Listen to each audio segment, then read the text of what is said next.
Bula, y'all already it's your boy Yaakov. What it do? The outlet to reality, the holdest podcast in Vegas and Chicago. What up? This is the place where you want to hide from your drama, or maybe hide from your baby mama. Just kidding. But anyways, fans, thank you for staying tuned. Don't forget to like, share, comment, and subscribe. Ching. And today we have a very, very special guest, my teacher, my rabbi.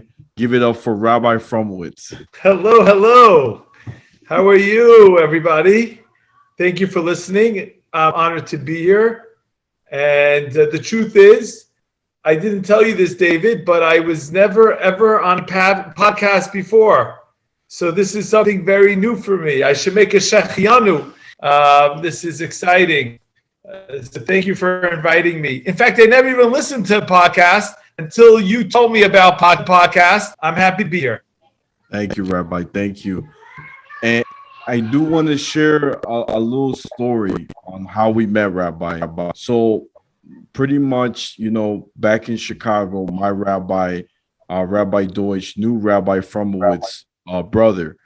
And he got me connected to the community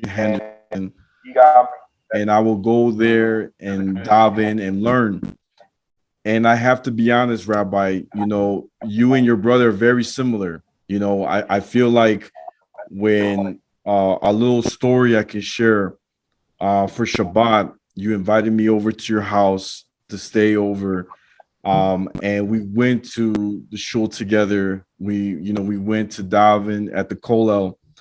And it was my turn. Somebody came up and asked me to be called up for the Aliyah. And I got so nervous, Rabbi, because I didn't know anybody. And so, Rabbi, the first thing you said was, do you want me to go with you? And I said, yes, Rabbi, it'll be an honor because I'm a little nervous. And so we go together. We get there. And for those who don't know, the Aliyah is like you're being called up to bless over the Torah. And so you're going up and I'm already there. And Rabbi, you put the tali over me. And it was one of the coolest experiment for me because, it felt like at that moment, I was like your how you say it? Like a son, your spiritual son. And I was there and I was, doing the blessings. And at the middle of the blessings, I got so nervous. I stuck, and you helped me to finish the last part of the prayer. And I'll never forget that, Rabbi. And Rabbi, share a little bit. You did a great job. I thought you did a great job.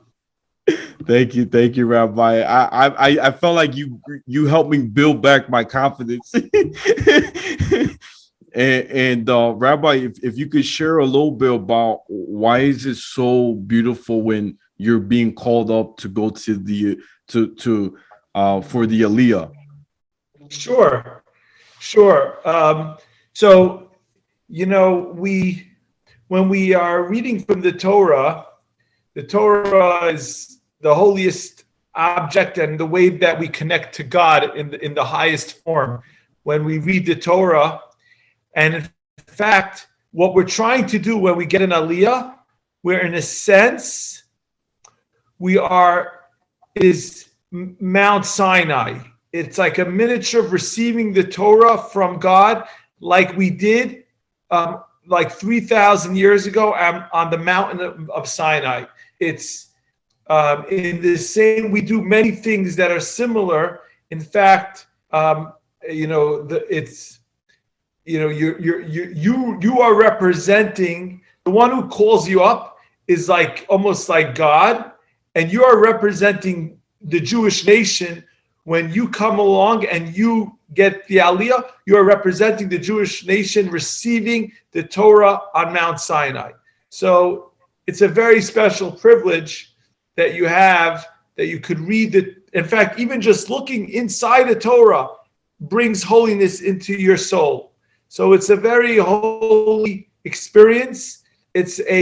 We are accepting the Torah in some way, just like we did on Mount Sinai. So, Rabbi, if you can share a little bit about one of my favorite topics that you taught me during, learning Gemara with you was, how it says when if there's a fire and you have two options to save the rabbi or to save your father.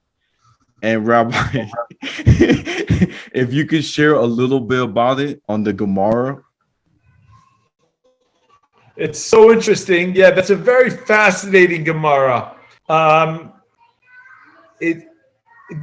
basic idea was talking. First, it brought in if you have an object, you can only return one.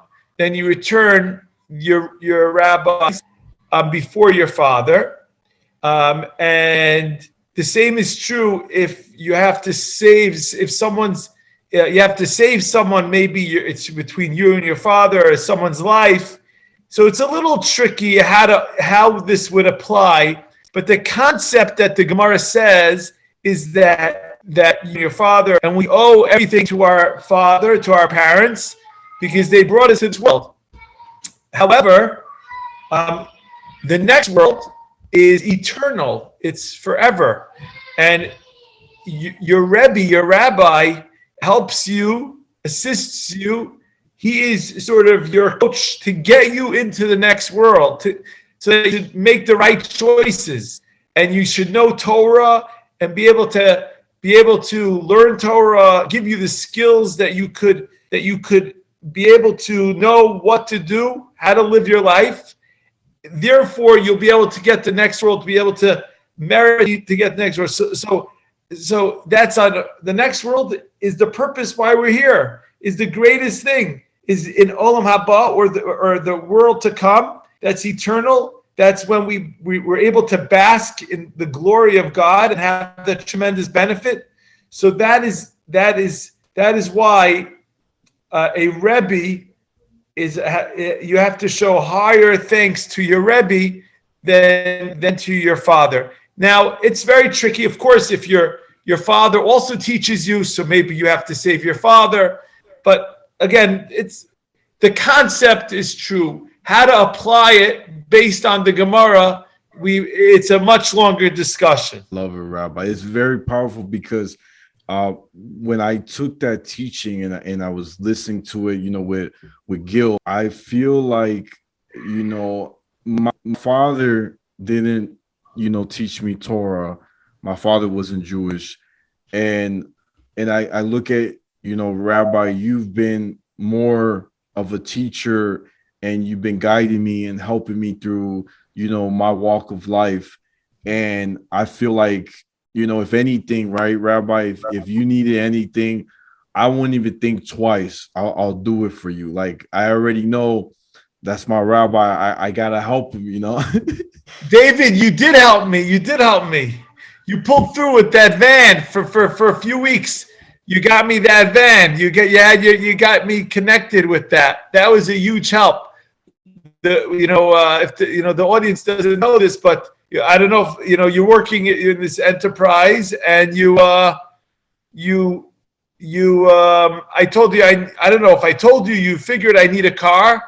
So you gave me an amazing deal. I had an amazing deal for 2 weeks, and you got me the best car. That was really, you went above and beyond. It was very, very helpful. Thank you so much. I know I could turn to you. Thank you. Thank you, Rabbi. Same here. It's a pleasure. It's an honor.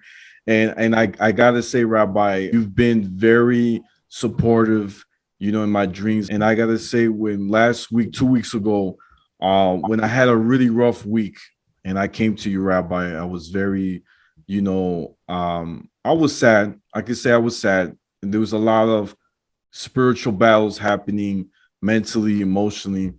And I was just pouring it out to you, Rabbi. And I was just like, I just need someone to listen. And Rabbi, you shared something so powerful, because I was like, I have to leave. I have to move to a different state. I'm going to move to New York. And you're like, David, I don't think you should go. And you shared the story that till this day, I can't forget. You shared how in the Gemara teaches, like, when you accidentally kill somebody, you are pretty much exiled to a different city or town. And part of the process, your rabbi also moves to that town. Right. So it's actually learned from the Gemara. The Talmud learns it out from the Torah. The Torah says, he uses the word v'chai. Chai means to live. He should live there. The one who's running away should move to this town and live there. It's like a safe city. It's like they're safe. It's their safe base. No one could attack you. They're not allowed to get you in that city. But it says you shall live there. And the Gemara says, we see from there that if a person had a Rebbe in the town he came from, his Rebbe has to move. Why? How do you see that? Because it says he has to live there. Living without your Rebbe is not living. And the same way you could say water and bread and any basic necessity is necessary for you to live. You need shelter, food, right? Those things are necessary. In the same way, not any less, to just live, to be considered alive, you need your Rebbe to be there with you. Otherwise, you're not alive. Maybe you're physically alive, but you're really not alive. Your soul, which is the most important part of you, is dead if you don't. Not just if you don't have Torah. You could have Torah, even if you have Torah in the new city. And there are great other rabbis in that other city. But if you don't have your rabbi that you connect with, then you're considered dead, because that loss is so great. That spiritual loss of not being able to be in close contact with your Rebbe is considered death. Now, I don't know if it would apply today if we have Zoom. You could just Zoom with your Rebbe, right? Like we're doing here. I'm not sure. Maybe it would apply because you could be in contact, but maybe it wouldn't. I don't know. But, we have so many available ways of learning Torah today. But the best way is certainly one-on-one, face-to-face learning. And I know you come a lot. You come. It's hard for you, but I see tremendous growth in the time I got to know you, and you're been growing, and it's really been inspiring for me to see you in that process, in that growth process. So I'm honored to be able to be a Rebbe, and yeah, it's really nice. Wow, Rabbi, thank you, and I'll never forget that. I'm very happy, Rabbi, and I know you gotta go soon, so I'm gonna wrap it up because I know you're about to leave. So let me just say, guys, this is the Outlet to Reality, the oldest podcast in Vegas and every Tuesday. Don't forget to like, share, comment, and subscribe. Ching! You know where to find me. I'm on Instagram, YouTube, Spotify, the Outlet to Reality. My mic is at Yaakov28, and my Snapchat's Take One Pass It. And Rabbi, thank you again for being here. And I pray that you continue to continue chesed, kindness, and having great hospitality to the world, and continue to teaching Torah, to the yeshiva kids and everyone around you. So I'm very grateful, Rabbi, and this means a lot. Thank you for having me. And it means a lot that we get to study and learn Torah, and that we're going to continue to do that. And you should also have lots of success in all the people that you touch and meet. Thank you, Rabbi. Amen.